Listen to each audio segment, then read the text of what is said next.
Sir Leo III, your friendly neighborhood mod, and part of our continuing series on the RWBYrp dice rolling system, we are finally getting to combat. So, combat or attack rolls are used anytime that you're going to be resisting, or that your target will be resisting your action. Of course, this is going to pertain to actual physical combat, but there's more than just that type of combat. Most commonly, the outside of that will be social combat, where you're going to attempt to get information from, or intimidate, or use one of your social skills on either an NPC or possibly even a PC if done in a storyteller situation. Want to kind of remind everybody, outside of storyteller situations, you are not allowed to just say, well, I used, intimidate on you, so now you're intimidated. That does not work. If you want to do that kind of stuff, you have to have a storyteller. So the basics of it are fairly simple. You use all of the stuff we've already talked about for rolls, but you take away dice equal to the defense of whoever it is you're attacking. So as I said before, the biggest type of combat that isn't physical is going to be social combat. So I mentioned intimidate rolls, so let's talk about how you would actually do that. You would do your presence plus your intimidate. That's your attack rolls. You'd add any modifiers you'd get from that. Maybe you just did something really badass, so your storyteller gives you a +2 or something, and then you take away the target's composure. That's what they're going to use to resist. Again, the actual things you'll use will change from situation to situation. There might even be times where you're attempting to scare someone using brute strength. So you might use a strength plus intimidate, and then minus, that would still be a composure. Or if you're lying during your thing, the storyteller might allow the person doing the defending to use their wits to think their way out of it, or something like that. It's very up to the storyteller how or what numbers they're going to use, but it's always going to be, or at least almost always going to be, some attribute plus some skill minus probably an attribute for something like this. Alright, so let's see how this would actually work. So let's say that Drusilla is going to attempt to intimidate Sancree. So first we have to get Drusilla's total attack, which is going to be 3 plus 2, so 5. And then we look over at Sancree's composure, which is 2. And then we take these all together, and you get a total of 3. So then the storyteller would roll 3 dice, and based off of if she got any successes or failures, would inform Sancree's player how scared or how well it was effective. With 3 dice, honestly, there's a good chance that the Sancree is going to be perfectly fine, and that this attack isn't going to affect her very much. Typically, especially outside of physical combat, these rolls are going to be relatively small numbers. Alright, so now, as I said before, as for everything, the number of successes in any roll, the more effective whatever you were trying to do is. In a combat roll, that just means how much you've affected the other party, and in physical combat, each point equals 1 point of damage. Alright, so in physical combat, there are 4 types of basic attacks. These are on your advantages chart, already just set up from the beginning. So brawl, melee weapon, thrown, and ranged. One of the things to be aware of when you're making your character is if your weapon doesn't apply to one of these, you don't make sure your bonus isn't in there. And conversely, right now the way it's set up is that unarmed or brawl attacks aren't automatically calculated using your weapon. Unless you have, and if you have a weapon that uses, or that you can use in a brawl attack, make sure you change that. Okay, so for melee or brawl, these are fairly similar, so I'll talk about them together. The standard, this is going to be any kind of close ranged combat. The attribute you're going to be using is strength, unless of course you have weapon finesse. That's what that merit is for. The skill is either going to be brawl or melee weapon, depending on which one you're doing. And then the modifiers on top of that will be your weapon. Again, as I mentioned, it's got to be the right type, and a maneuver. The maneuvers that are available to everyone are available on the combat page wiki, which I'll be bringing up later. But fighting styles give you other maneuvers to do too. So some fighting styles might reduce your attack in order to give you a plus onto your defense, while others might actually increase your attack by some amount, or to modify things like that. So there's a lot of modifiers that can go into depending on how you flavor your attack and what exactly you're doing. A good idea in combat is, especially after you give a fairly robust description of what you've done, to, in parentheses, tell your storyteller exactly what it is that you were trying to do. I see fairly often people they're describing combat and they might describe attacking somebody twice, but if they don't have a maneuver that allows them to attack twice in one round, that doesn't really do anything. And they might be flavoring it as I'm attacking you twice, with it not being an actual attack, that, or without them meaning that they're using a maneuver that allows them to do that. Okay. Alright, so in melee or brawl, the defenses are both your armor and your defense traits. So you take those away from the actual roll. For thrown weapons, very similar. The attribute is dexterity. The skill is athletics. A thing to be aware of for the modifiers for both thrown and ranged weapons is the range penalty. This is talked about a little bit more on the combat page. We will actually be adding more to it. But for a thrown weapon, the short range is within 30 feet.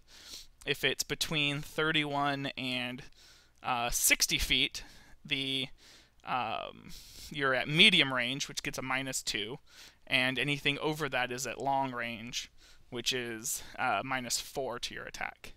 And for thrown weapons, it's the same thing, armor and defense.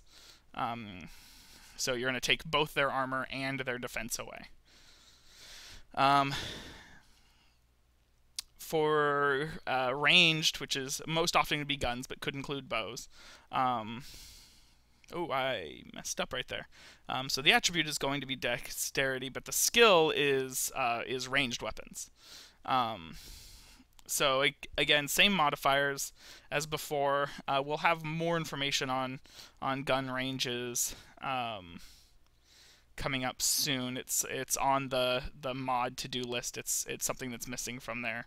To be fair, though, almost all of our combat is taking place in short-ranged stuff. It's very rare for people to be on opposite sides of the arena, or for them to be shooting at Grim from very far away. A lot of our combat's in forests, so range doesn't really come into play very often. Now, one of the differences with when you're using a gun or a bow is that the other person doesn't get to use their defense. Again, there are merits that actually allow you to, and we're going to be adding some combat maneuvers on the combat page to give people, especially if they don't really have a chance to attack, if all they're doing is attempting to dodge bullets, the ability to do that. This is on the mod's to-do list. If you have any suggestions for this, we'd of course love to see that in the comments. Alright, so armor is whatever armor you've purchased, plus half of your aura score. And your defense is the lowest of either wits and dexterity. However, this is the one that's going to change the most. One of the things that we've done with that is your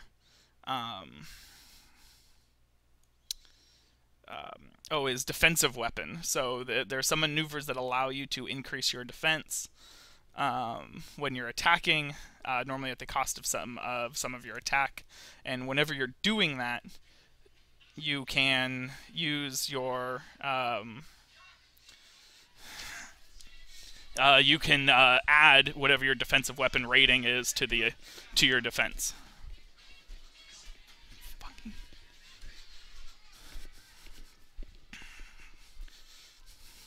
Alrighty, so let's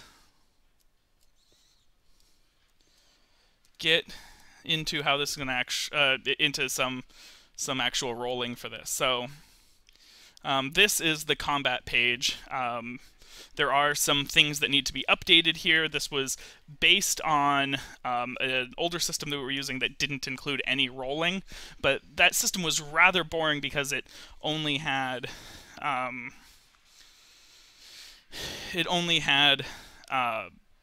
it basically turned combat into just math, and you could mathematically just go, well, there's no point in me actually going into combat with this person because there's no way for them to win.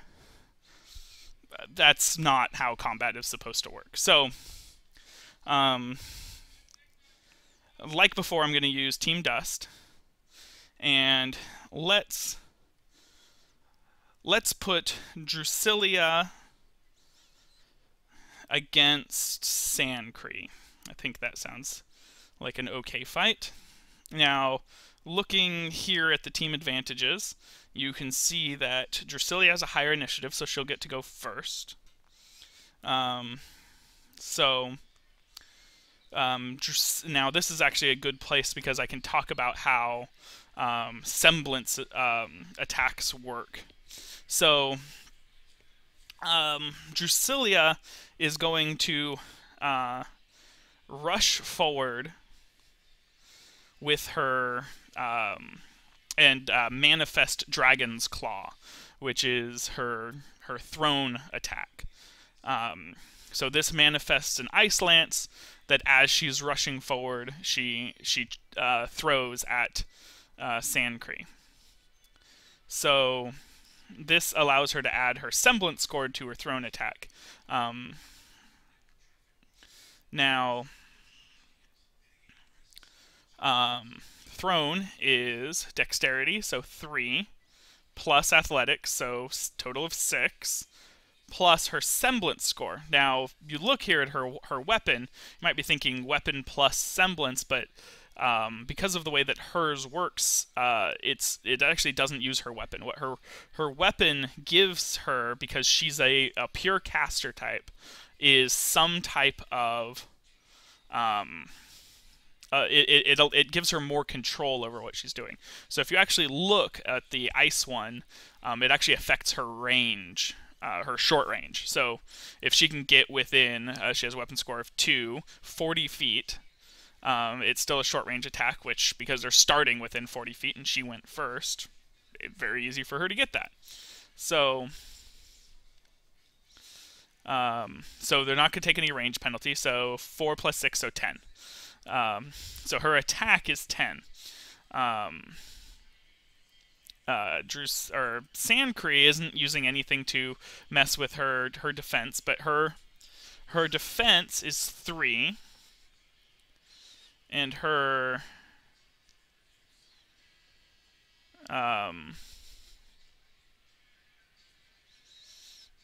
armor against a ranged attack is 1. Half of her aura. She doesn't have any actual armor that she's bought. So 3, 4. So 10 minus 4. 10 for her attack, for Drusilla's attack. 4 for the total of Sancree's defenses is 6. So then it's just a very simple 6 M8. Remember, M8 is the dice code, 6 is the number of dice. And she does 3 damage. That's pretty good.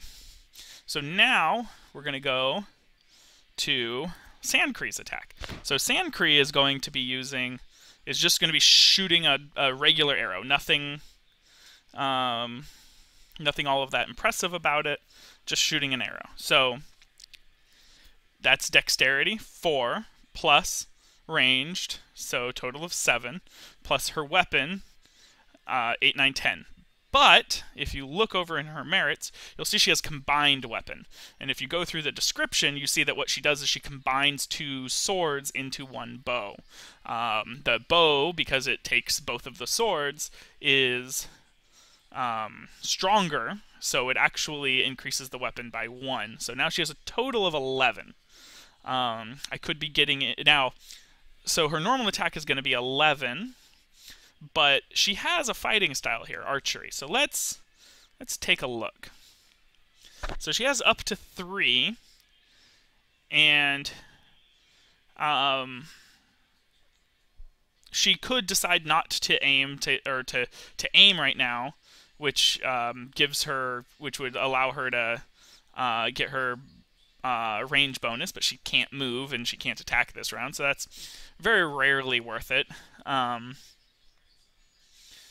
However, she's going to be close to this to her, so she could make a called shot.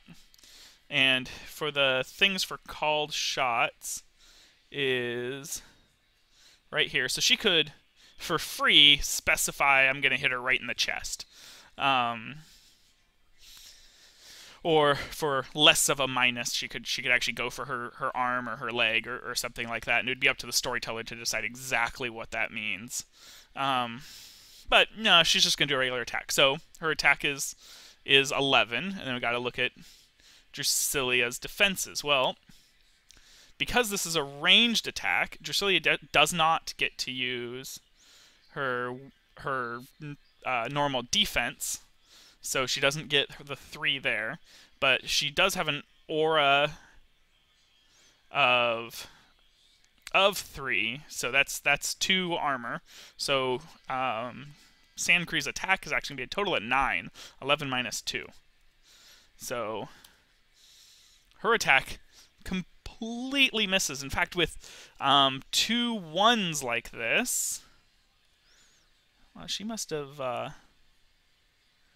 yeah, she rolled really bad. She rolled 3 2s.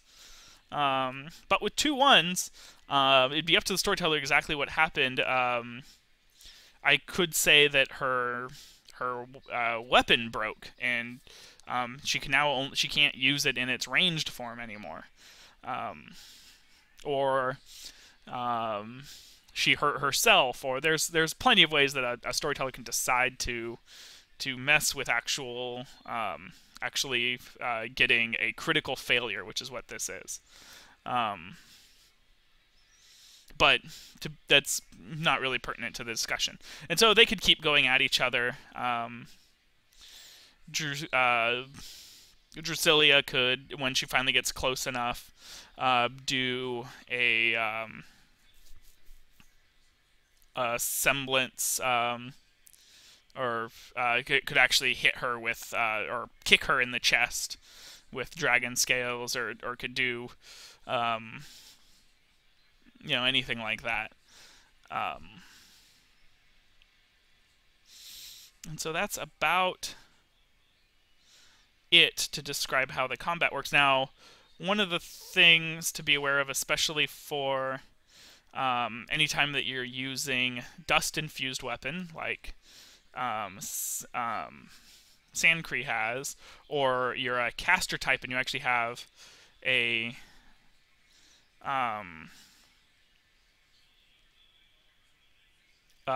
you actually have an attack here, you get to, or you actually have an attack that's unique to your type, you actually have to spell out exactly how the attack works. So when she uses Dragon's Flame, she shoots out a cone of flame straight at the other player, which is a wits plus dust plus semblance score attack. And actually, I should have more here to describe the defenses that it goes up against. because this will actually ignore the aura, the defense from aura. That's one of the things, because it's a fire-based attack. Some attacks do that. And that's about it for combat. As I said before, we will be updating the combat page to reflect exactly how this works, but this is in general how you actually how you storytell combat. It's all of their attacks minus all of their defenses, and then just roll once for damage. All right, have a good day.